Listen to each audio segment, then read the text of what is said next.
podamos aprender de la palabra de Dios todos juntos en esta noche. Amén. Vamos a tomar la escritura y vamos a estar en el libro de Levítico, por favor.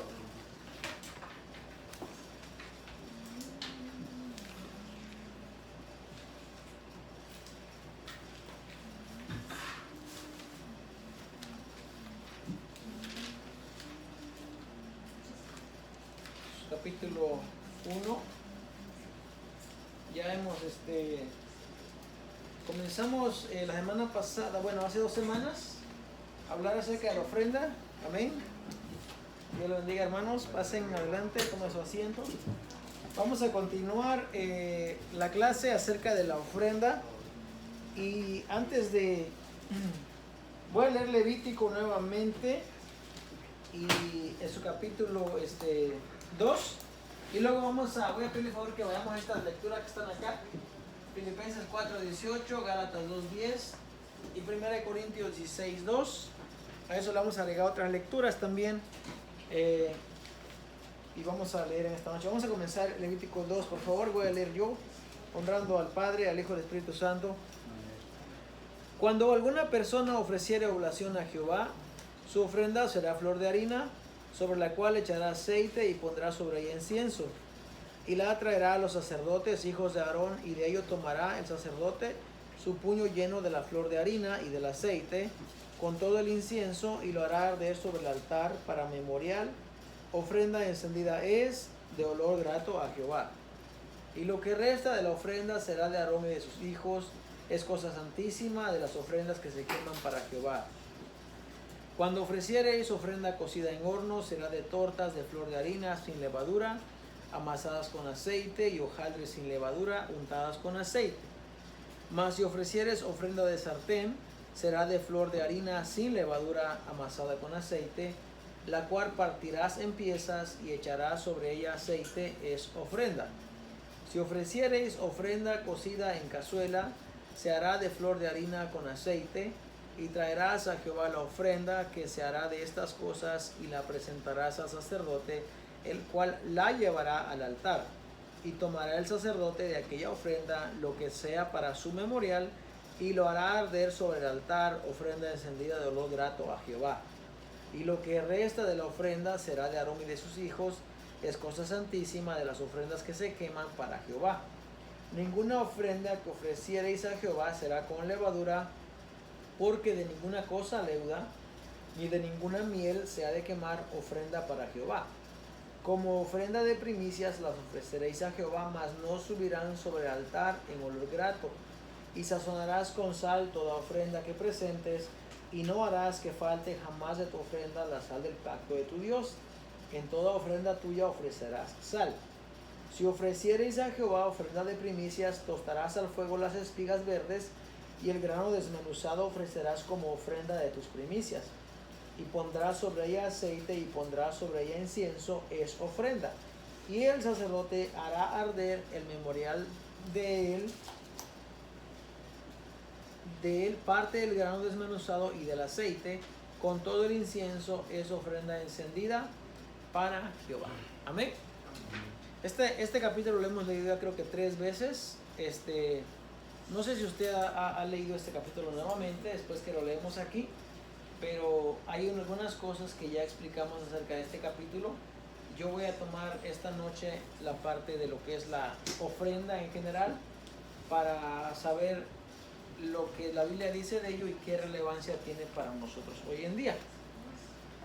Como bien he explicado en otras clases, el sistema religioso de nuestros días, de este tiempo, 2026, no sé qué tan atrás se pueda ir la contabilidad, pero el sistema que está actual toma ¿cómo puede decirse? Su base, o la base, la toma de algún lado para establecer como el procedimiento de las ofrendas hoy en día. Me imagino que se toma de acá, de estas partes del Nuevo Testamento, los cuales también vamos a leer, pero también vamos a explicar qué sucede en cada una de estas partes. Porque si nos remitimos al Viejo Testamento, esto es lo que tenemos. Ahora, siendo honestos, no siempre podemos entender lo que se nos dice aquí, porque está escrito o está dicho en un lenguaje que nosotros no practicamos. Por ejemplo, ¿quién de nosotros cosecha trigo? Nadie. ¿Right? ¿Quién de nosotros tenemos en nuestra cultura lo que se conoce como el pacto de sal? Nadie. Por ejemplo, ¿quién de nosotros utiliza aceite en su diario vivir? Casi nadie. Lo único aceite que utilizamos será comestible, será aceites derivados del petróleo, será aceites de otra clase, pero no lo que se refiere aquí. Entonces, hay una explicación de esto, ¿ok? Que está condensado o está en un libro acá que se llama Mishneh Torah, y este libro lo puedes encontrar en cualquier lado. Este libro es de un rabino, ¿okay? El nombre de él es Moshe ben Maimónides, que es hijo de Maimónides. Okay. En este libro explica muchas cosas. Dice quién es el personaje, dice por qué hizo la condensación de la Torah, lo que quiere decir la Torah, y explica mucho. Ahora, los judíos en este tiempo tienen una estructura bien establecida, y cuando se menciona a él se conoce como Rambam, ¿okay? Así Rambam, que Rambam es un acróstico. ¿Sabe lo que es un acróstico? ¿Mande? Yo digo que un sobrenombre.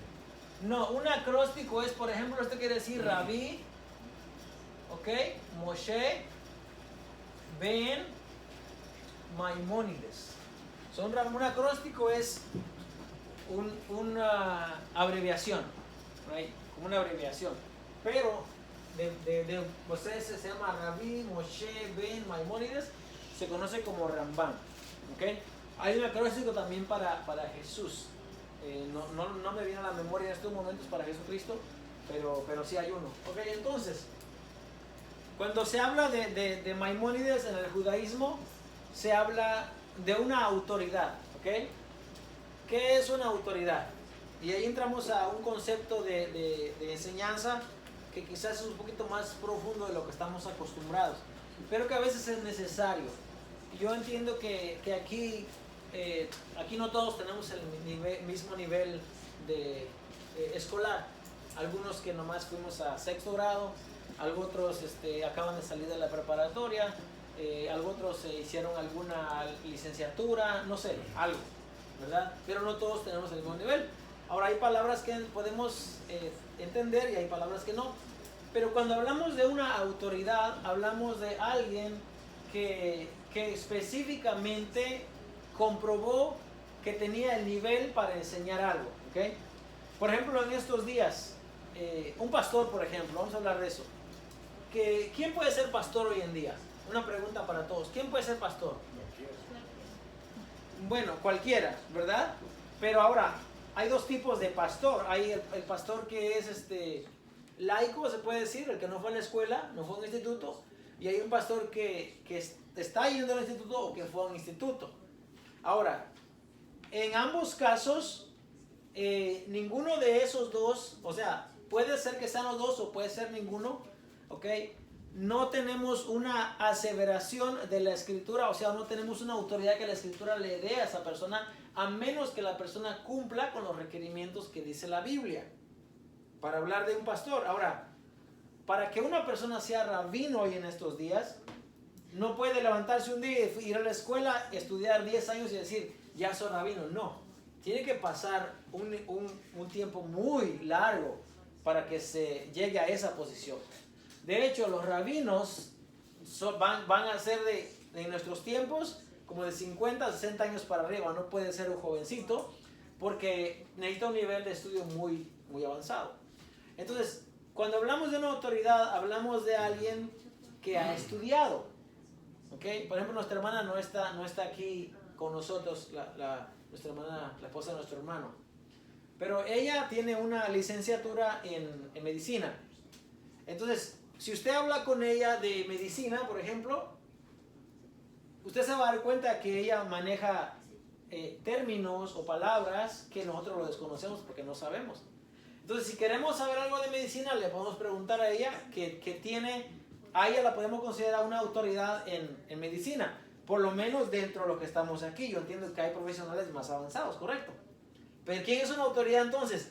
Alguien que ha concluido, que tiene un diploma, que ha ido a la escuela, alguien que se ha graduado puede ser una autoridad, ¿correcto? Bueno, yo en este caso, yo no soy autoridad porque todavía no he completado ese nivel de conocimiento ni de estudios. Entonces, conscientemente sé que hay cosas que yo no le voy a poder explicar. Conscientemente sé que hay términos que no lo voy a poder entender. Y eso no es malo. Porque el apóstol Pablo dice, si alguien quiere ser sabio, dice, hágase ignorante. Si eres ignorante, vas a preguntar. ¿Correcto? No es malo desconocer. Está bien. Si algo no sé, voy a preguntar y entonces voy a aprender.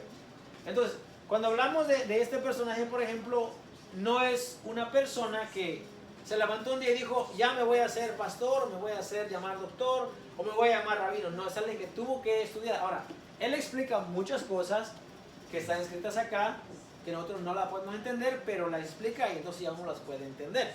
Ahora, hablando acerca de la ofrenda, vamos a tomar ese libro más adelantito, pero solo quería dar una introducción. Hablando de la ofrenda, ¿de dónde se saca hoy en día la estructura de lo que se conoce como ofrenda en las iglesias? Vamos a leer estos pasajes para ver si en esos pasajes encontramos alguna respuesta de la pregunta que estoy haciendo. Vamos a ir a Filipenses 4:18 para empezar. Gálatas, Efesios, Filipenses 4:18. Muy bien. La iglesia de los Filipenses, ¿ok? Filipos, era una iglesia que había trabajado mucho, que había dado buen testimonio acerca de su perseverancia en el camino de nuestro Señor. Y también la iglesia de Filipenses era una iglesia que no solamente había trabajado en la comunidad, sino que ayudaba al apóstol Pablo en su viaje de misioneros, ¿ok? Y era una iglesia que iba con ellos, si se puede decir en estas palabras, a las misiones, ¿ok? 4:18 dice la palabra del Señor. Pero todo lo he recibido y tengo abundancia. Estoy lleno, habiendo recibido de Epafrodito lo que enviaste, olor fragante, sacrificio acepto, agradable a Dios. Muy bien. Lo que leímos en Levítico, leímos que era una ofrenda de olor grato a Dios. Estamos hablando de dos tiempos diferentes. No sé si usted puede darse cuenta de esto. Levítico está escrito en un contexto agrícola completamente y en un contexto en el que todo el pueblo tenía que ver con trigo, con aceite, con vacas, con becerros, con aves, con harina. Y Filipenses está hablando de otro concepto, o sea, en otro tiempo. ¿Sí me explico?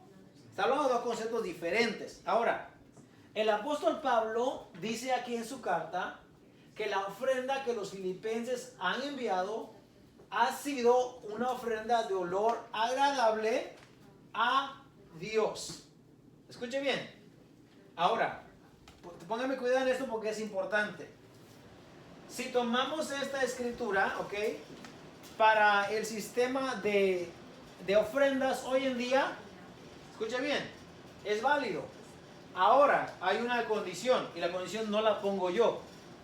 La condición es que si tomamos este verso para recoger ofrendas, nos tenemos que remitir a darle el uso de la ofrenda tal y como el apóstol Pablo lo hacía. ¿Ok? Porque el apóstol Pablo era una persona que estaba entregado a la obra. No sé si usted ha estudiado, ha leído al apóstol Pablo, pero hoy en día se ocupa mucho este término. Necesitamos aportar para la obra de Dios, ¿ok? Necesitamos apoyar a la obra de Dios. No sé si alguien se ha preguntado cuál es la obra de Dios. ¿Cuál es la obra de Dios? Porque debemos ser conscientes de lo que nosotros hacemos y lo que estamos apoyando. Usted no apoyaría algo que es incorrecto. Yo no lo haría. Usted tampoco tiene por qué hacerlo. Pero cuando hablamos de la obra de Dios, se escucha tan veraz y se escucha tan como que lleno de propósito, que entonces la gente viene y dice, no, yo estoy dando para la obra de Dios. Ok, pero ¿qué es la obra de Dios? ¿Qué es la obra de Dios? Usted puede considerar que mantener a una familia, porque una familia enseña, ¿esa es la obra de Dios? No, eso no es la obra de Dios. Porque vuelvo y digo, si tomamos este pasaje del apóstol Pablo, vamos a estudiar quién era Pablo entonces. Y vamos a ver si Pablo estaba recibiendo ofrendas de los filipenses para él. ¿Ok? Porque si Pablo lo hacía, entonces yo también lo puedo hacer. Porque yo también puedo decir, no, ustedes están apoyando a la obra de Dios. La obra de Dios es mi casa. Y eso es falso. Porque el apóstol Pablo, fíjese, si leemos un poquito atrás, ahí mismo en Tesalonicenses, dice en el verso 10, en gran manera me gocé en el Señor de que ya al fin habéis revivido vuestro cuidado de mí, de lo cual también estabais solícitos, pero os faltaba la oportunidad. 4:10. No lo digo porque tenga escasez, pues he aprendido a contentarme cualquiera que sea mi situación. Sé vivir humildemente y sé tener abundancia. En todo y por todo estoy enseñado, así para estar saciado como para tener hambre, así para tener abundancia como para padecer necesidad. Todo lo puedo en Cristo que me fortalece. Fíjese, algo curioso de acá es que este verso, todo lo puedo en Cristo que me fortalece, mucha gente lo saca de contexto y lo quiere aplicar a cualquier parte de su vida. Y no. Pablo aquí está hablando de su necesidad y está hablando de cuando él ha tenido abundancia. Cuando dice todo lo puedo en Cristo, está refiriendo a que aunque tenga poco o tengo mucho, me da igual porque en Cristo es mi fortaleza. Eso está diciendo acá. Entonces dice, sin embargo, bien hicisteis en participar conmigo en mi tribulación. Y sabéis también vosotros, oh filipenses, que al principio de la predicación del evangelio, escuche bien, cuando partí de Macedonia, ninguna iglesia participó conmigo en razón de dar y recibir, sino vosotros solos.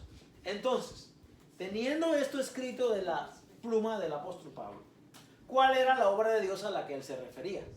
Llevar el evangelio a otros lugares. Eso es. Ahora, no dudo que hoy en día haya gente que esté llevando el evangelio. No lo dudo.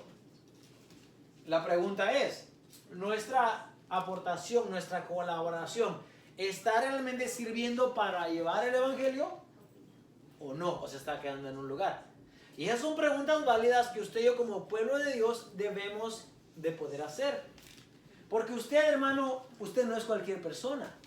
A usted Dios lo ha rescatado del mundo, de su vieja manera de vivir, y le ha puesto un nombre.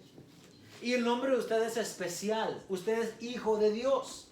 Y como hijo de Dios, usted tiene derecho de que se le entregue una palabra que sea fidedigna, que sea fiel, que sea verdadera. Usted no tiene por qué tomar algo que no sea correcto. No. Porque si usted toma algo incorrecto y lo acepta como correcto, ahí usted está mal. ¿Por qué? Porque usted tiene la palabra de Dios. Usted debe ser como cristianos de Berea. ¿Qué hacían los cristianos de Berea en Hechos? ¿Dónde está acá arriba? Hechos 17:11. ¿Qué hacían los cristianos de Berea? Estudiaban, escudriñaban, analizaban, corroboraban. Y mismo el apóstol Pablo dice, escudriñarlo todo, dice él. Así dice, examinarlo todo. Retengan lo bueno y desechan lo malo. Entonces, la responsabilidad aquí recae también como usted como oyente. Porque si alguien viene y a usted le dice cosas que no son en la Biblia y usted las acepta, no siendo como los cristianos deberían, entonces usted tiene una culpa. ¿Ok? Porque usted no está analizando lo que se le está predicando. Usted sabe que lo que predicamos, yo puedo pararme aquí con seguridad y decirle, yo le estoy predicando la verdad. Porque yo a usted no le escondo nada. Y muchas veces la palabra va a ser dura, va a ser difícil de llevar. Pero es normal, porque es que la palabra viene ¿de dónde? De lo alto, dice Jesús. Mi palabra viene de arriba. El hombre es terrenal. Nuestra mente es terrenal.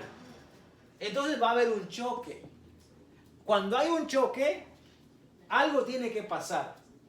O usted se acomoda a la palabra, o la palabra va a ser muy dura, que va a decir, Señor, dura es tu palabra, no la puedo soportar. Como dijeron los apóstoles. Los discípulos de Jesús le dijeron, Señor, tu palabra es difícil, ¿quién la podrá soportar? Jesús le dijo, bueno, ¿qué quieren ustedes hacer? ¿Quieren irse también con lo que se está yendo? Y Pedro le dice, no, Señor, ¿a dónde iremos si solo tú tienes palabras de vida eterna? Entonces, si yo le hablo palabras de mías, de Juan, entonces usted tiene derecho de decir, no me gusta. No me gusta y no la acepto. Pero si yo le hablo palabras de Dios, de lo que está escrito en la palabra de Dios, leyendo la carta, leyendo y entendiendo lo que está, entonces usted tiene una responsabilidad. La responsabilidad de usted es aceptar o rechazar.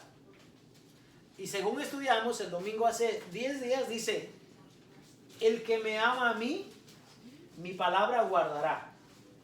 Entonces, la palabra que yo le predico no es mía. La palabra que Jesús predicó no es de él. Dijo, es de mi Padre.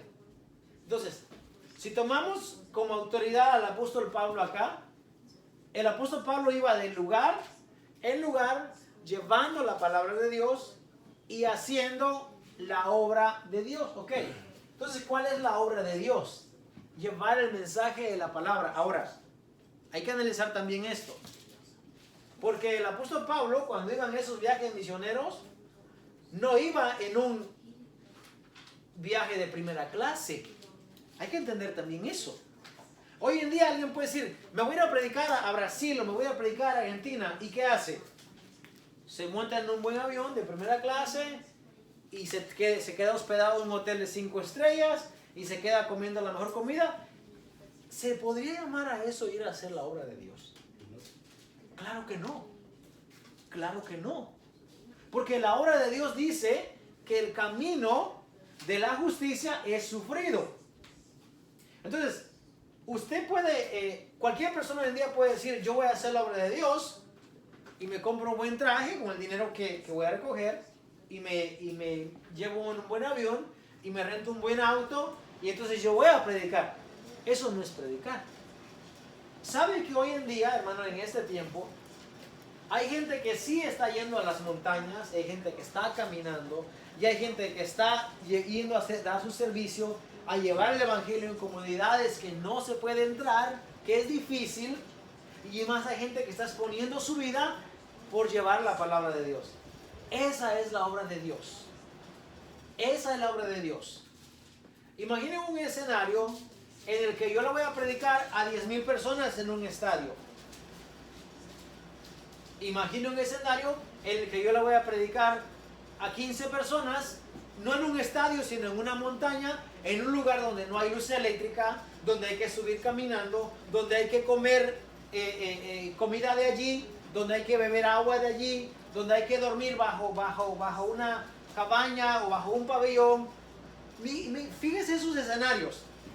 Pues como el segundo escenario es la vida del apóstol Pablo. Porque él cuando iba a predicar, no iba en camellos ni iba en caballos. No. Tenía que sufrir. Es más, él tenía que, no sé si puedo dar aquí esta idea bien, pero para ir del punto A al punto B, él muchas veces tenía que ver dónde estaban las casas de los hermanos para que la noche le agarrara ahí y él pudiera quedarse allí en esos lugares. Acordémonos, estamos hablando en un tiempo en el que no hay Holiday Inn, ni hay Days Inn, ni hay toda clase de Inn, no hay. Acordemos que estamos hablando de un tiempo donde no hay Uber, no hay transportación. Acordémonos cómo funciona esto, hermanos. Porque cuando el apóstol Pablo dice en Filipenses, ustedes fueron conmigo a los viajes misioneros, no está diciendo ustedes me pagaron un hotel de lujo, ni me dieron un avión privado, no. Estamos hablando de un concepto que es sufrido. Entonces, tomar este ejemplo para decir, voy a dar a la obra de Dios, pero no se está yendo a la obra de Dios, es incorrecto. Acá el apóstol Pablo dice, lo que ustedes trajeron, dice, participaron conmigo en llevar el evangelio, y dice, eso es una ofrenda de olor agradable a Dios. Vamos a Gálatas 2:10 para ver otro ejemplo. Gálatas está atrasito de ese pasaje. Gálatas 2:10 dice, el 9 dice, y reconociendo la gracia que me había sido dada, Jacobo, Cefas y Juan, que eran considerados como columnas, nos dieron a mí y a Bernabé la diestra en señal de compañerismo, para que nosotros fuésemos a los gentiles y ellos a la circuncisión. Solamente nos pidieron que nos acordásemos de los pobres, lo cual también procuré con diligencia hacer. Ok, en este segundo ejemplo vemos que después del concilio de Jerusalén, que se lleva a cabo como en el año 34 después de Cristo, después de Cristo, en Hechos 15, se reúnen y dicen, ¿quién va a ir a predicar a los gentiles?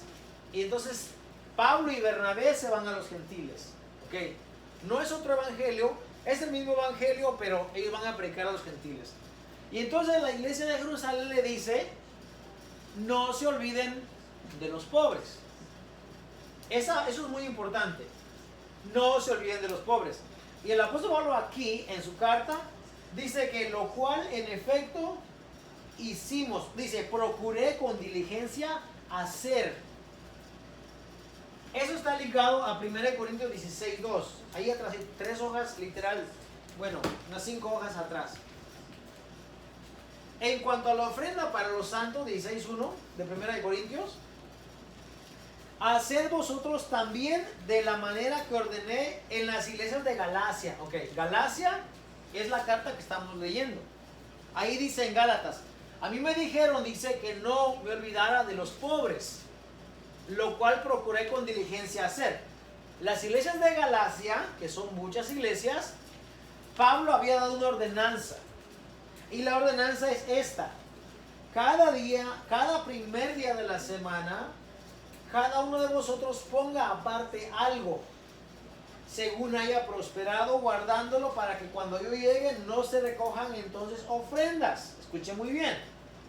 Y cuando haya llegado a quienes hubiereis designado por carta, a estos enviaré para que lleven vuestro donativo a Jerusalén. ¿Por qué a Jerusalén? Porque en Jerusalén, en Hechos 15, es la sede de donde está la iglesia y donde los pobres van. Entonces, ¿qué miramos acá? Primer ejemplo, ofrenda para la obra de Dios, para ir a predicar el evangelio. Ok, olor grato delante de Dios. Segundo ejemplo, ofrenda para los santos. Ok, no para Pablo, sino para quién, para los santos. ¿Por qué Pablo hace esto? Porque los apóstoles en Hechos 15 dijeron que lleva el evangelio a los gentiles, solamente no te olvides de los pobres. ¿Por qué? Porque la iglesia tiene la responsabilidad de mantener, de sostener a los pobres. Ese es el mandato. Ahora, ¿para quién es la ofrenda entonces? No es para Pablo, ¿ok? No es para la familia de Pablo, sino que Pablo, es más, él dice acá, los que ustedes hubieran designado por carta, ellos llevarán vuestro donativo a Jerusalén. Y si fuera necesario, dice, que yo también vaya, irán conmigo.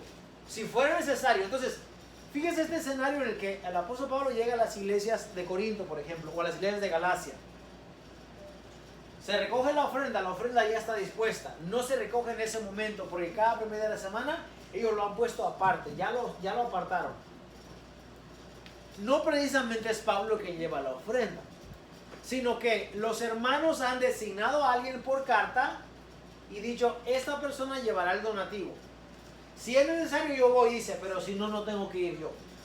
Entonces, ¿para quién es la ofrenda? ¿Ven?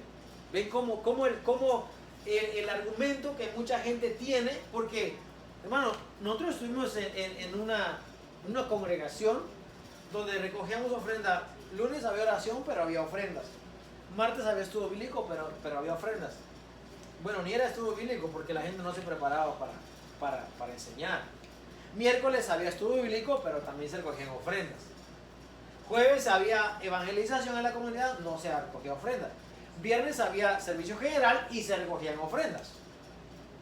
Domingo había servicio general y se recogían ofrendas. Usted no se pone a pensar, ¿para qué tanta ofrenda y cuál es el propósito? Y estos pasajes son número 1 para leerse. Cada primera semana que alguien aporte, pero nunca nos preguntamos ¿por qué? Nunca nos preguntamos cuál es la razón, cuál es la base bíblica que la gente tiene para recoger las ofrendas. Porque si bien las ofrendas están establecidas en el tiempo levítico, tienen un propósito. El propósito de las ofrendas en la ley de Moisés es para que los levitas, para que los sacerdotes coman de esas ofrendas, porque tienen que comer. Pero si lo transportamos al tiempo de la iglesia primitiva, ya las ofrendas tienen otra razón de ser. O sea, aunque en el tiempo de Moisés también se cuidaba al levita, y de eso vamos a hablar cuando tome el libro que lo explica, pero la ofrenda siempre ha estado. La ofrenda hoy en día es necesaria también. Pero pongámonos a pensar, ¿para qué? ¿Para qué es la ofrenda? ¿Cómo lo podemos aplicar hoy en día sin salirnos de lo que la palabra de Dios dice? Porque si lo tomamos a nuestra conveniencia, entonces estaremos pecando, porque estaremos tomando algo que no nos pertenece. Entonces usted estaría pecando. ¿Por qué? Porque estaría apoyando una causa que no es correcta. Ninguno de ustedes apoyará algo que no es correcto. Ninguno. Ahora, está claro que en la Biblia, ¿por qué entonces las congregaciones no lo toman y no lo enseñan de esta manera? ¿Sabe por qué? Porque hoy en día se ha hecho de la iglesia un negocio. Del pueblo de Dios se han lucrado, lo han tomado ganancia. Y la Biblia dice, el Espíritu Santo dice aquí en Timoteo, que en los posteriores tiempos, escuche, 2 Timoteo 3 dice el apóstol Pablo, también debes saber esto, que en los posteriores días vendrán tiempos peligrosos, porque habrá hombres amadores de sí mismos. Escuche, hermano, esto no es palabra mía. El apóstol Pablo está escribiendo a Timoteo y le está diciendo claramente, mira, van a venir tiempos peligrosos donde habrá hombres amadores de sí mismos, ávaros, vanagloriosos, soberbios, blasfemos, desobedientes a los padres. Escuche bien. Dice, estos hombres, dice, amadores de los deleites más que de Dios. Esos hombres van a venir, dice, gente que ama a sí mismo antes que amar a Dios, se aman ellos mismos. Ten cuidado, le dice el apóstol Pablo a Timoteo, porque este tiempo va a venir, hermano. Ese tiempo ya lo estamos viviendo. Ese tiempo lo estamos viviendo. La iglesia lo han utilizado como una fuente de ganancia, y eso no es correcto. Ahora, ¿quién tiene la culpa en este caso? ¿Quién tiene la culpa? Tiene la culpa el líder malo, que es como un lobo rapaz, pero también tiene la culpa el pueblo, que no se educa. O sea, cuando digo no se educa es, no lee la palabra de Dios. No lee. Ahora, yo sé que a veces es difícil irse en contra de la corriente, pero escucha una cosa. No quiere decir que donde haya muchos sea lo correcto. Porque Jesús dijo, esfuércense a entrar, dijo, por la puerta estrecha. Porque ancho y espacioso es el camino que lleva a la perdición. Y escuche, muchos entran por allí. Entonces, el que muchos lo hagan, no lo hace correcto. A mucha gente no le gusta ese tipo de mensajes. Pero ¿sabe qué? Yo tengo una autoridad y la autoridad es la palabra de Dios. Y cuando usted toma la palabra de Dios como autoridad, hermano, usted se puede parar en cualquier lugar y enseñar y predicar porque está hablando la palabra de Dios. Ahora, tenemos que tener cuidado nosotros, porque como pueblo tenemos una responsabilidad. ¿Qué hago con la palabra cuando se me enseña? O sea, hay dos opciones. ¿Qué hace usted? Vamos entonces a saber cuál es nuestro lugar en el cuerpo de Cristo. Voy a tomar otra escritura. Por favor, quiero que vaya conmigo. Vamos a ir a Santiago 2, del 1 al 4, y a 1 de Timoteo 5.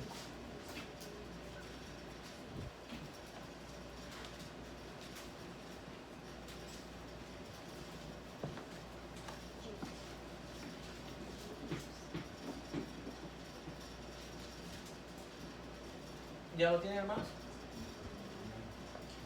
¿Alguien puede leer Santiago 2, 1 al 4, por favor?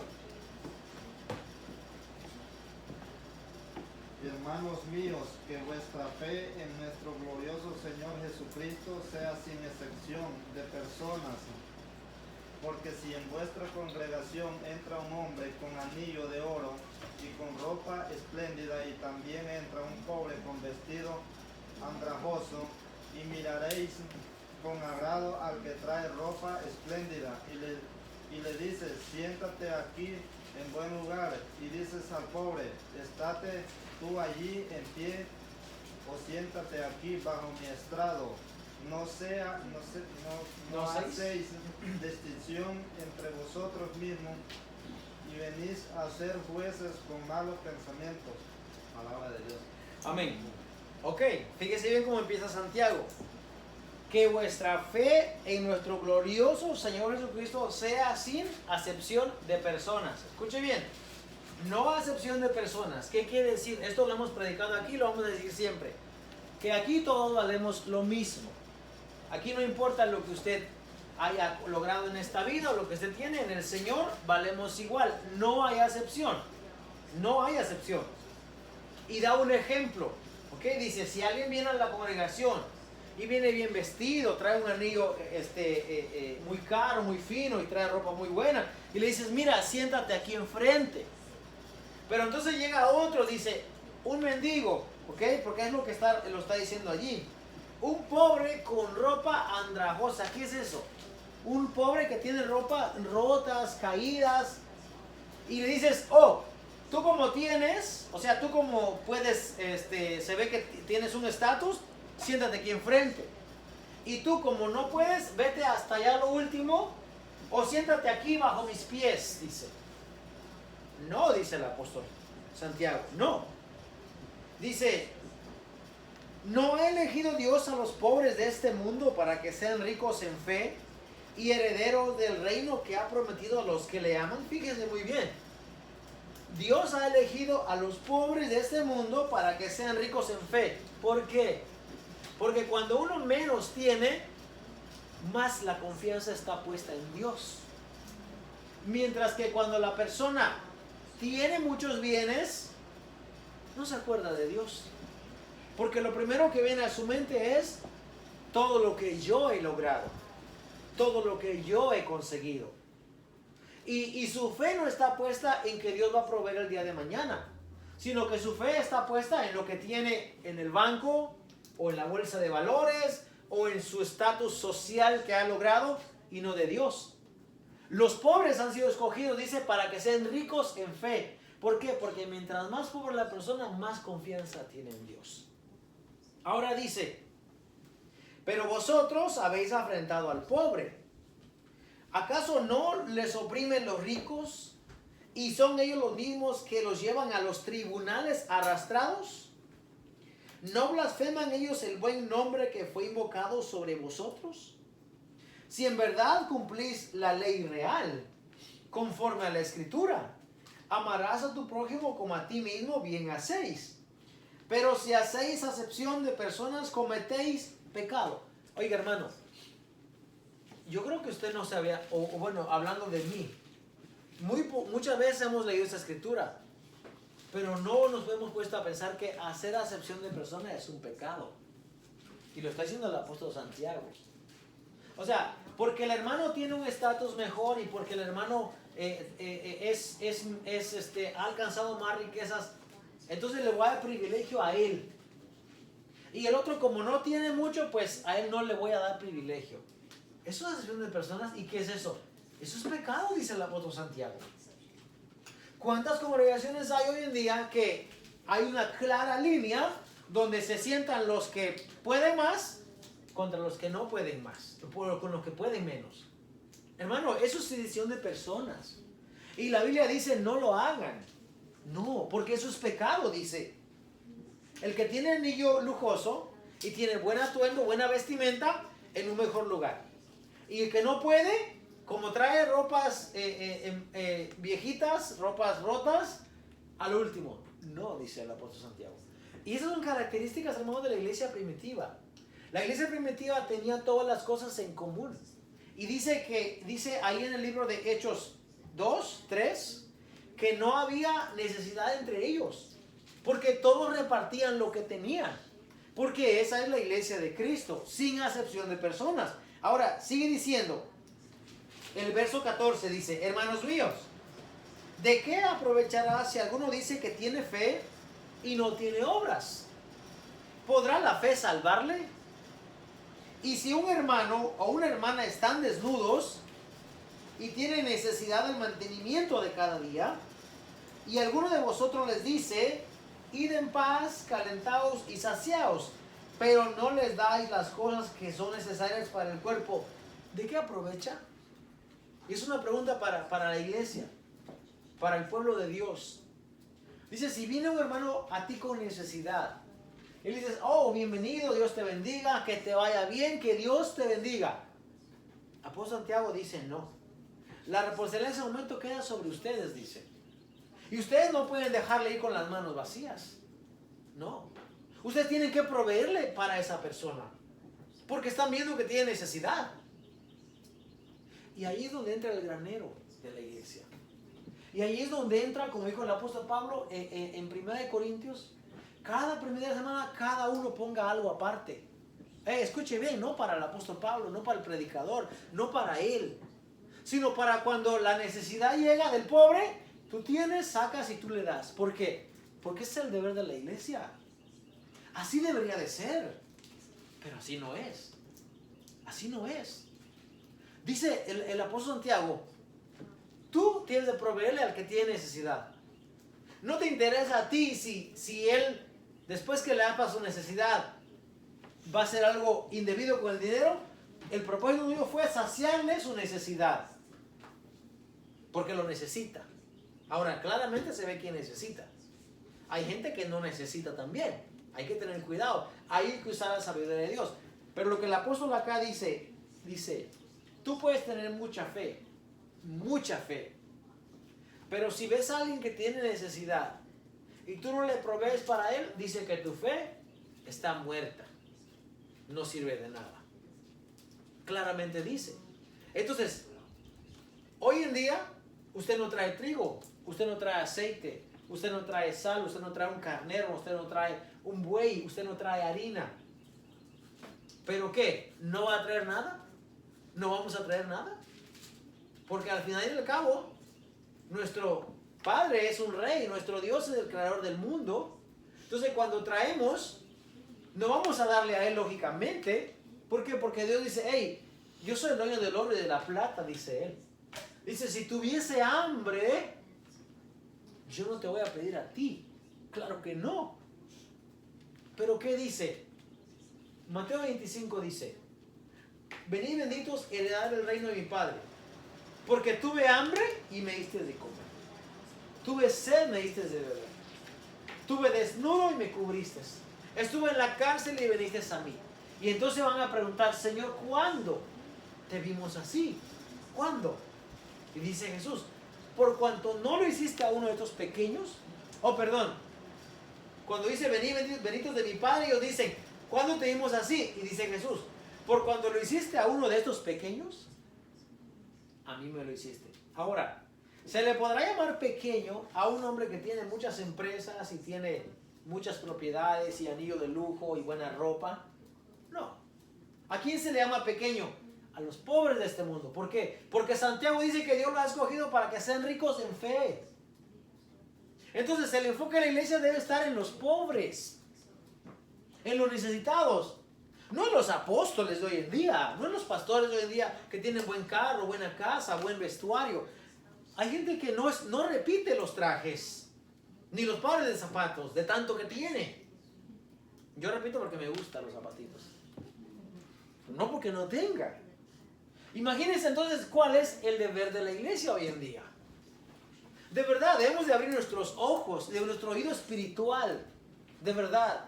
Porque la palabra que se está predicando tiene una responsabilidad dentro de usted y dentro de mí. Tiene una responsabilidad. Nosotros tenemos un buen lugar donde nos congregamos. A veces yo sé que usted sufre un poquito de calor o el ruido, la silla está un poquito dura. Pero usted sabe que hay gente hoy en día reuniéndose, de verdad, literal, en 4 paredes, con a veces techo de nylon, a veces pared de nylon, con bambú o con palitos amarrados con lazo. Hay gente que para ir al baño tiene que ir hasta allá donde hay nomás 4 láminas y una fosa séptica que se ve el agujero allí. La responsabilidad de nuestra iglesia o de la iglesia en general va mucho más allá de lo que podemos pensar, hermanos. Hay hermanos de nosotros que están sufriendo, que no los conocemos, pero que tienen necesidad. Y es necesario enseñar esto. Ahora, usted tiene las bases. Y la base más, y creo que más fuerte que hemos puesto por la gracia de Dios es que el ministerio está aquí, ¿ok? Y que se ha sostenido gracias a Dios y lo que ustedes han hecho para sostenerlo como familia. Ahora, es tiempo de nosotros empezar a hacer lo que dice la palabra del Señor, lo que dice 1 Corintios 16, lo que dice Gálatas 2, lo que dice Filipenses 4, porque Dios está trayendo la palabra. Ahora, fue intencional que yo no empecé a enseñar de ofrendas, de diezmo, de dinero al principio. ¿Por qué? Porque la gente tenía que saber realmente qué es lo que nosotros enseñamos. Todo tiene un tiempo. Esto es válido, muy válido, pero tiene un propósito y tiene una razón de ser. Ahora fíjese, la semana pasada, ya para ir cerrando, hablábamos que cuando Dios le pedía una ofrenda a alguien, ¿ok? El que podía traer un buey no traía unas palomas ni traía un puñado de harina. El que podía traer un buey traía un buey, lo mejor. El que podía traer un carnero tenía que traer un carnero, no podía traer un puño de harina. Pero el que no podía traer ni un buey, ni un carnero, ni tortas, podía traer un puño de harina.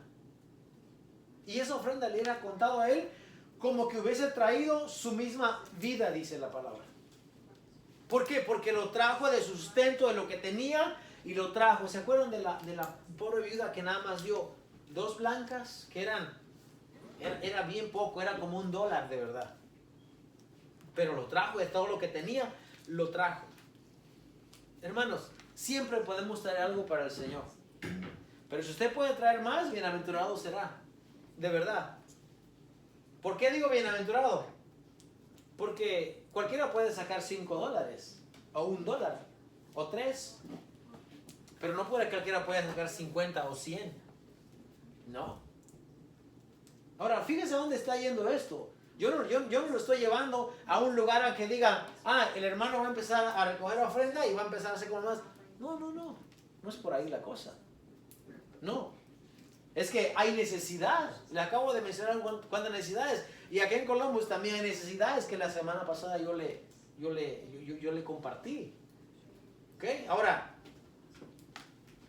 cuando nosotros podemos decir que amamos a Dios todo lo que queramos y cantar bonito y todo, pero está claro en la Biblia, si hay necesidad y miramos la necesidad pasar, no hacemos nada, nuestra fe viene a ser muerta. Cuando estemos delante del Señor un día, se nos van a preguntar, ¿qué hiciste? ¿No? ¿Me miraste desnudo y no me vestiste? ¿Me miraste hambriento y no me diste de comer? Ay de los que digan, Señor, ¿cuándo te vimos? Porque está pasando a nuestros ojos. Ahora, tenemos responsabilidad y nosotros debemos de saber qué vamos a hacer con la palabra. Yo doy gracias a Dios realmente porque me ha permitido traer esta palabra en esta noche. Cada vez que trae una palabra que tenga que ver con eso, con dinero, uno tiene que saber cómo enseñarlo, cómo explicarlo, para que no se vaya por otro lado. Y yo creo que usted entendió muy bien. Y yo confío en Dios que pronto, as soon as possible, como dijeron los North Americans, vamos a empezar a hacer esto. Confiando en Dios que el Señor va a poner todas las cosas en orden y que el Señor va a suplir para cada uno. Ahora, algo que yo he aprendido a través de mi tiempo de caminar con Dios es que, como bien dice la palabra del Señor, el que le da al pobre, a Dios le hace un préstamo. De verdad, yo he comprobado que cuando usted cubre la necesidad de un necesitado, Dios jamás se olvida de usted.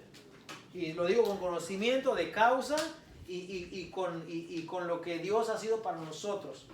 Porque donde estamos ahora es un lugar en que no nos hubiéramos imaginado estar 5 o 10 o 13 años atrás. Pero por la gracia de Dios estamos acá y esperamos seguir adelante en la obra de Dios. ¿Alguien tiene una pregunta?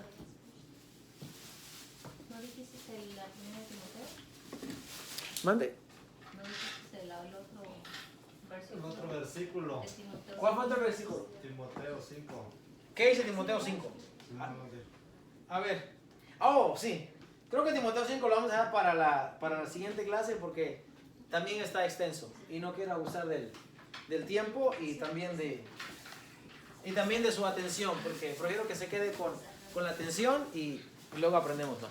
Amén. Mande, hermano, diga usted. ¿Por qué la iglesia moderna de hoy no se establece una regla de que en vez de darle diezmo se le dé, si necesita comida, se le dé comida, se le traiga una pote de habichuela, un faldo de arroz? Si esa es la necesidad que ellos tienen. Bueno, es muy válida. Yo creo que todo el problema comienza en que hay un desconocimiento de lo que dice la Escritura. ¿Okay? Porque se ha aprendido y aquí sí voy a generalizar porque casi todos cometen un error. Se ha aprendido a tomarse solamente un verso de la Biblia y dar una explicación de eso sin conocer lo que hay adelante y lo que hay atrás y lo que hay posterior y anteriormente.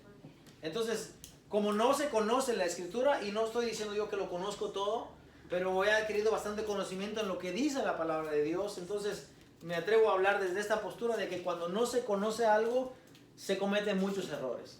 Entonces, suponiendo que, como dice el hermano, alguien llega y tiene necesidad, la iglesia debería estar preparada, sí, para proveerle para una despensa para esa persona, no sé, dinero para gasolina o lo que se vaya a ocupar, sería una muy buena manera de hacerlo. Ahora, ¿por qué no se hace así? Porque si lo hicieran de esa manera, la gente que administraría menos dinero. Y entonces, ¿qué va a hacer con una despensa llena de latas de frijoles y de arroz? La gente no quiere eso. Cuando digo a la gente, me refiero a la gente que administra. Entonces, ¿qué dice el pastor? Y digo pastor porque lamentablemente son los que son dueños acá en nuestra ciudad y en otros lugares de las congregaciones. Y ellos son los que toman todo y tienen unos 3 o 4 tesoreros, pero al final todo va a la cuenta de ellos y ellos hacen y deshacen. Entonces, si ellos enseñaran, por ejemplo, si usted, que diga a la iglesia, usted traiga su despensa para entregárselo a las familias. Ellos saben que el dinero va a dejar de entrar, entonces quizás por eso no lo hacen de esa manera. Exacto, no digo que sea el caso de todos, en todo el mundo, pero de nuestra ciudad yo creo que puedo hablar eso porque conozco por lo menos a 5 personas, ¿no?, que hacen eso. Entonces, creo que se No, pero incluso yo he conocido pastores, bueno, conocí uno, que él sí recibía ofrenda, Él lo apartaba una vez al mes apartaba un día, un tiempo. Si a alguno de la congregación no le surgía alguna necesidad, como usted bien sabe, siempre hay un familiar de alguien que necesita, no surgía una necesidad, él lo que hacía era que se iba a ciertos lugares donde la necesidad está más exponente, digamos, Claro, sí. como ser asilo, Ajá. donde están los niños quemados, donde Sí. están los huérfanos. Sí. Se iba, hablaba con los tesoreros o como le quieran llamar, apartaba cierta cantidad, compraba lo que se iba a ocupar y se iba. Muy bien. Y decía él que era una forma de lo que usted decía ahorita de que me viste desnudo y me vestiste. Correcto. Eso hacía él. Correcto. O sea, es una forma de administrar bien lo Bien, que es una exactamente. ofrenda. Eso es correcto. Eso es administrar bien una ofrenda. Correcto. Que no se vaya para el pastor ni para nadie. Correcto. Bueno, claro, y por eso digo, yo creo que hay gente, pero no, por lo menos acá no puedo hablar de acá yo puedo hablar de lo que no conozco, ¿no? Pero yo sé que hay gente que lo hace y qué bueno, porque esa es la manera. Esa es la manera. Yo creo que cuando el hermano pregunta, él pregunta no conociendo esa causa de que hay gente que lo hace, sino conociendo causa de que hay gente que no lo hace, ¿verdad? Porque el deber de la iglesia está ahí. Cuando hablemos de Timoteo 5, la semana que viene vamos a hablar de eso y se va a dar cuenta que realmente está establecida una palabra de eso, ¿amén? Muy bien. ¿Alguien más? Pero sí.